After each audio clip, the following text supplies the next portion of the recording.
नमस्कार, आपके साथ मैं हूं सबीना तामंग देशमुख। हम बात करने जा रहे हैं होलाष्टक की, जिसकी शुरुआत हो चुकी है, जो कि 3 मार्च तक यहां पर रहने वाली है। होलाष्टक का सीधा सा मतलब है होली से पहले के 8 दिन। फिर से आपको बता देते हैं, बहुत गौर से इस वीडियो को आखिर तक देखिएगा। होलाष्टक का सीधा मतलब है होली से पहले के 8 दिन। ये फाल्गुन महीने के शुक्ल पक्ष की अष्टमी से शुरू होकर होलिका दहन तक चलता है। ज्योतिष और परंपराओं के अनुसार इन 8 दिनों में ग्रहों का स्वभाव ना उग्र रहता है, जिससे मानसिक अशांति या फिर जो काम होते हैं उनमें बाधा आने की आशंका रहती है। होलिका दहन और होली से पहले आने वाले 8 दिनों को होलाष्टक कहा जाता है, जो कि आज से प्रारंभ हो गया है। अब 8 दिन तक कोई भी शुभ काम नहीं होंगे। फिर आपको बता देते हैं, होलिका दहन और होली से पहले आने वाले 8 दिनों को होलाष्टक कहा जाता है, जो कि आज से शुरू हो गया है। अब 8 दिन तक ना कोई भी शुभ कार्य नहीं होंगे। ऐसी मान्यता है कि इस दौरान ब्रह्मांडीय ऊर्जा अस्थिर होती है और नकारात्मक शक्तियां ज्यादा प्रभावी रहती हैं, सक्रिय होती हैं। और यही वजह है कि विवाह, गृह प्रवेश समारोह और जितने भी नए व्यवसाय को लेकर, शुभ कार्यों को लेकर जो वक्त तय होता है, वो इन 8 दिनों में बिल्कुल भी नहीं किया जाता है। चंद्र ग्रहण के साथ ही 3 मार्च को अंतिम होलाष्टक भी है और इस दिन राहु की उग्रता कह रहे हैं कि बढ़ ही रहेगी। ऐसे में हर किसी को कुछ ना कुछ सावधानियां जरूर बरतनी चाहिए। साल 2026 का पहला चंद्र ग्रहण 3 मार्च को लगेगा। वहीं इसी दिन अंतिम होलाष्टक और होलिका दहन भी किया जाएगा। आपको बता दें कि होलाष्टक के 8 दिनों में ना अलग अलग ग्रह उग्र अवस्था में रहते हैं और अंतिम होलाष्टक पर राहु उग्र होता है। वहीं चंद्र ग्रहण के दिन भी राहु की शक्तियां बढ़ जाती हैं, क्योंकि राहु केतु के कारण ही सूर्य और चंद्र ग्रहण यहां पर लगते हैं। देखिए, चंद्र ग्रहण पर चंद्रमा की क्षति भी क्षीण हो जाती है। ऐसे में 3 मार्च को राहु के बुरे असर से बचने के लिए कुछ सावधानियां बरतनी बेहद जरूरी हैं और उग्र राहु को शांत करने के लिए कुछ उपाय भी यहां पर ज्योतिषाचार्य बताते हैं। आज हम आपको इसी के बारे में जानकारी देने जा रहे हैं। होलाष्टक और चंद्र ग्रहण के संयोग पर किसी भी तरह का मांगलिक कार्य करना सही नहीं रहता। जमीन खरीदनी हो, बेचनी हो, वाहन खरीदना हो, सोना चांदी खरीदना हो या फिर कोई भी शुभ कार्य, चाहे वो शादी हो, बच्चे का मुंडन हो, गृह प्रवेश हो, सबसे कहा जाता है कि इन 8 दिनों में खासतौर से दूर रहना चाहिए। और साथ ही मांस, मदिरा, इसका सेवन तो कहते हैं कि कतई नहीं करना चाहिए। इससे नकारात्मक शक्तियां बहुत ज्यादा हावी हो जाती हैं और ये 8 दिन बहुत ही ज्यादा कष्टकारी हो जाते हैं अगर इनका पालन नहीं किया जाता है, क्योंकि इसके चलते राहु की क्रूर दृष्टि आप पर पड़ सकती है और नकारात्मकता आपके जीवन पर हावी हो सकती है। वहीं इस दिन चंद्र ग्रहण भी है, इसलिए गर्भवती महिलाओं को घर से बाहर निकलने से बचना चाहिए। नुकीली चीजों का प्रयोग नहीं करना चाहिए। इस दिन आपको स्त्री पक्ष के साथ वार्तालाप करते वक्त भी शब्दों का इस्तेमाल सोच समझ कर करना चाहिए। राहु के बारे में कहा जाता है कि इसका जो असर होता है, जो बुरा असर होता है, उसे कम करने के लिए 3 मार्च के दिन अंतिम होलाष्टक पर राहु क्योंकि बेहद उग्र हो जाएगा, इसलिए आपको यात्राएं करने से इस दिन बचना चाहिए। आग और लोहे से संबंधित काम करने से भी बचेंगे तो आपके लिए अच्छा रहेगा। राहु को शांत करने के लिए भगवान शिव की उपासना और शिव मंत्रों का जाप कारगर साबित होता है। अगर आप इस दिन काले कुत्ते को रोटी खिलाएं, मछलियों को आटे की गोलियां खिलाएं, तो राहु का बुरा असर आप पर नहीं पड़ता। ज्योतिषाचार्य कहते हैं कि अपने पास अगर आप चांदी का एक टुकड़ा रख सकें तो राहु ग्रह के बुरे प्रभावों से बच सकते हैं। ये बहुत अहम प्रभाव बताया गया है। देखिए, ज्योतिषाचार्यों का कहना है कि अपने पास अगर आप चांदी का एक टुकड़ा रख सकें तो राहु के बुरे प्रभाव से आप बच सकते हैं। इसके साथ ही चंद्र ग्रहण और होलाष्टक के आखिरी दिन अगर आप सरसों के तेल, लोहे की वस्तु, काले कपड़े, काले तिल आदि का दान करते हैं तो नकारात्मकता आप पर हावी नहीं होती और ये राहु के बुरे प्रभाव को भी दूर कर देती है। सनातन धर्म में होली से पहले आने वाले 8 दिनों को विशेष महत्व दिया गया है, जिन्हें होलाष्टक कहा जाता है, यानी कि होली से 8 दिन पहले का ये पूरा समय। पंचांग के अनुसार फाल्गुन मास के शुक्ल पक्ष की अष्टमी तिथि को होलाष्टक प्रारंभ होता है और पूर्णिमा तक चलता है। होलाष्टक की शुरुआत हो चुकी है और ये 3 मार्च तक प्रभावी रहेगा।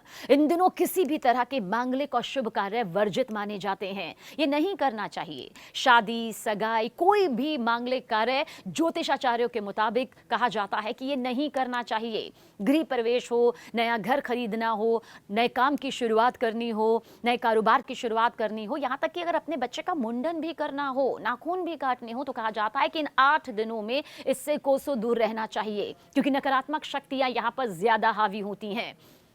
नया वाहन, महंगी चीज बिल्कुल भी ना खरीदें। नामकरण हो, मुंडन हो, ऐसे संस्कार ना कराएं।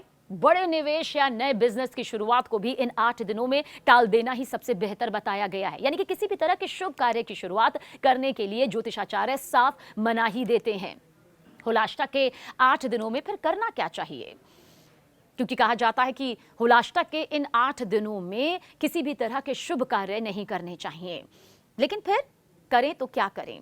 हिंदू मान्यता के अनुसार इन 8 दिनों में भगवान विष्णु की विधि विधान से पूजा अर्चना करनी चाहिए, मंत्रों का जाप करना चाहिए, जो विशेष फलदायी होता है।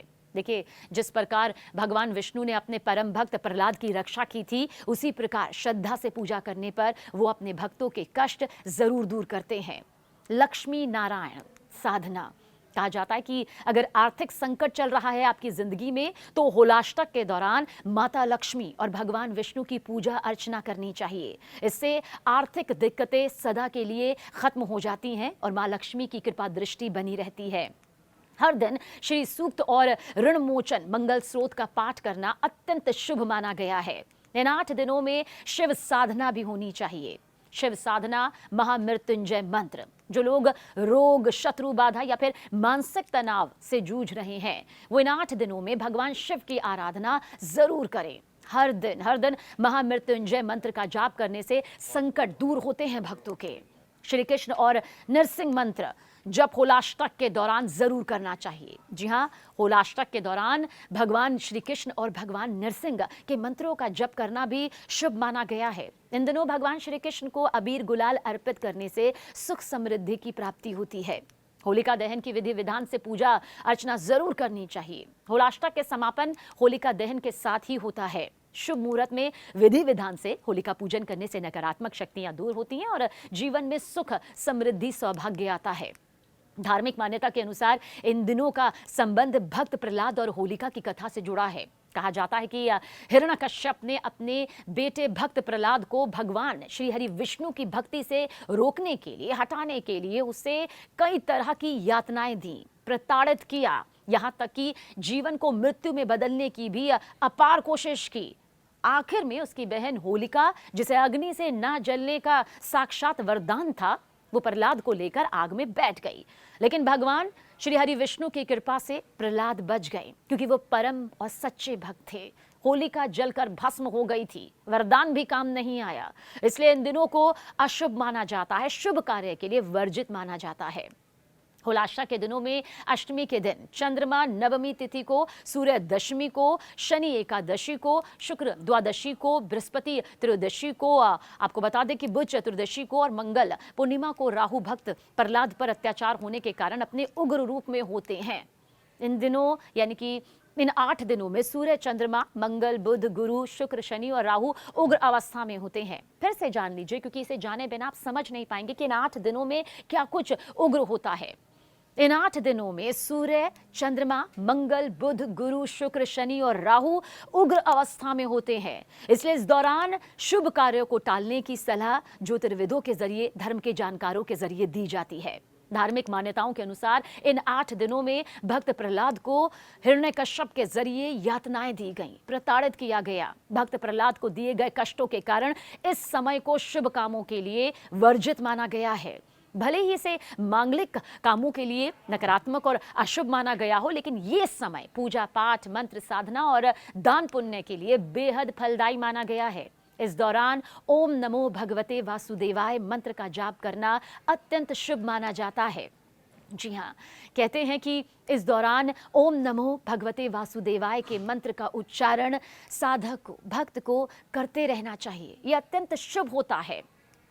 हर कष्ट को, हर संकट को श्री हरि विष्णु खुद ही यहाँ पर दूर कर देते हैं।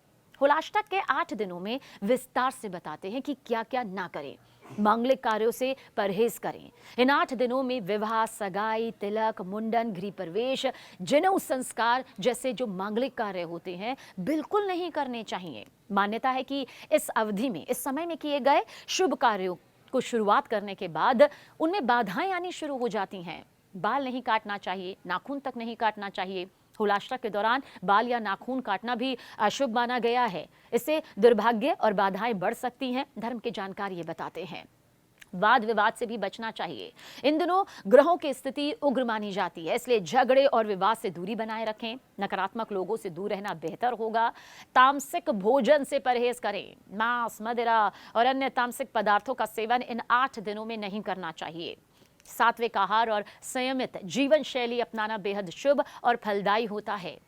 कहा जाता है कि इन 8 दिनों में जो भी साधक, जो भी जातक, भक्त, जो भी इन 8 दिनों में शराब का सेवन करता है, मांस का सेवन करता है, उसकी कई पीढ़ियों को दुख और दर्द भुगतना पड़ता है। क्योंकि ये वो वक्त था जब भक्त प्रहलाद को श्री हरि विष्णु ने बचाया था। उनकी भक्ति के जरिए एक मिसाल कायम की गई थी। इसलिए कहा जाता है कि होलाष्टक के 8 दिनों में जो भी शराब का सेवन करता है, मांस का सेवन करता है, उसे आने वाले वक्त में कई बाधाएं झेलनी पड़ती हैं। होलाष्टक आत्मशुद्धि का वक्त है। होलाष्टक तप का वक्त है। होलाष्टक संयम और भक्ति का समय है। यह अवधि व्यक्ति को बाहरी उत्सव से पहले आंतरिक शुद्धि का संदेश देती है। इन 8 दिनों में की गई साधना कई गुना फल देती है। तो होलाष्टक की शुरुआत हो चुकी है और एक बार फिर से आपको बता देते हैं कि होलाष्टक का सीधा सा मतलब है होली से 8 दिन पहले। जी हाँ, होली से पहले के 8 दिन। ये फाल्गुन महीने के शुक्ल पक्ष की अष्टमी से शुरू होकर होलिका दहन तक चलेगा। ज्योतिष और परंपराओं के अनुसार इन 8 दिनों में ग्रहों का स्वभाव उग्र रहता है, इसलिए मानसिक अशांति और कार्यों में बाधा आने की आशंका रहती है। लेकिन जो भी उपाय यहाँ पर इस वीडियो के जरिए हमने बताए हैं, अगर आप उसे अपने जीवन में अपनाएंगे तो यकीन मानिए होलाष्टक के ये 8 दिन नकारात्मक नहीं होंगे, अशुभ नहीं होंगे, बल्कि शुभता, अपार शुभता आपके लिए लेकर आएंगे।